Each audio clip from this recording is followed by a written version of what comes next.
बड़े बड़े मिलीनियर्स, बड़े बड़े सेलिब्रिटीज, बड़े बड़े लोग, इनका ना शुरू से एक शौक रहा है, वो है बुक्स पढ़ना और बुक्सों से कुछ नया सीखना। इन्होंने सब कुछ किया मगर बस सीखना नहीं छोड़ा, और एक यही कारण है जिसकी वजह से सक्सेस लोग और ज़्यादा हाईली सक्सेसफुल हो जाते हैं। तो मैं आपको रिकमेंड करूंगा कि आप चाहे कामयाब इंसान हो या फिर नाकामयाब हो, बस सीखना मत छोड़ो। अब कुछ लोग सोच रहे हैं कि बात तो सही है मगर कौन सी बुक पढ़े, तो आज मैं आपके लिए ऐसी 5 बुक्स लेकर आया हूँ जो हर इंसान को पढ़नी चाहिए। इन बुक्सों से आपको बहुत कुछ सीखने को मिलेगा, आपके काम करने के तरीका, आपका कॉन्फिडेंस, आपकी लर्निंग, आपका माइंडसेट डेवलप हो। माइंडसेट, तो पहली बुक से स्टार्ट करते हैं और पहली बुक है माइंडसेट। इस दुनिया में 2 तरह के लोग होते हैं, एक तो फिक्स माइंडसेट वाले और दूसरा ग्रोथ माइंडसेट वाले। अब इन दोनों में डिफरेंस क्या है दोस्तों? जो फिक्स माइंडसेट वाले होते हैं ना, उनका सिर्फ फिक्स रहता है कि मुझे ये करना है, अगर उनसे नहीं हुआ तो वो सोचते हैं कि ये मुझसे कभी होगा भी नहीं।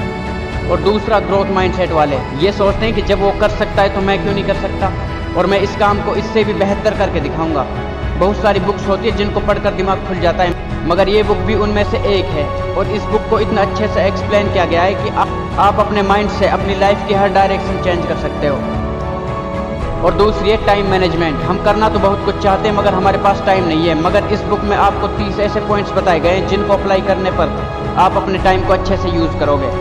और इस बुक में ये भी बताया गया है कि एक इंसान एक दिन में 80% टाइम उन कामों को देता है जिसका रिजल्ट हमें केवल 20% मिलते हैं, और 20% ऐसे काम है जिनका रिजल्ट हमें 80% मिलता है। और इस बुक में टाइम को लेकर इतने बेहतरीन तरीके से एक्सप्लेन किया गया है कि आपको अपना दिन शुरू करने से पहले 20% वो काम कर लेने चाहिए जो 80% रिजल्ट देते हैं, और बाद में 80% वो काम जो 20% रिजल्ट देते हैं।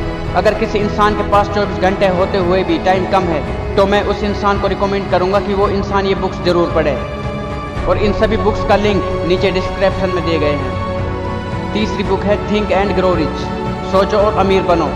ये बुक नेपोलियन हिल ने लिखी है, और इस बुक में बताया गया है कि दुनिया में जो कुछ होता है वो इंसान की डिजायर्स, इच्छाओं के अनुसार होता है। अगर हम खुश होते हैं तो इसके पीछे भी उसका कोई ना कोई कारण होता है, और इसी तरह अगर हम दुखी होते हैं तो इसके पीछे भी कोई ना कोई वजह होती है।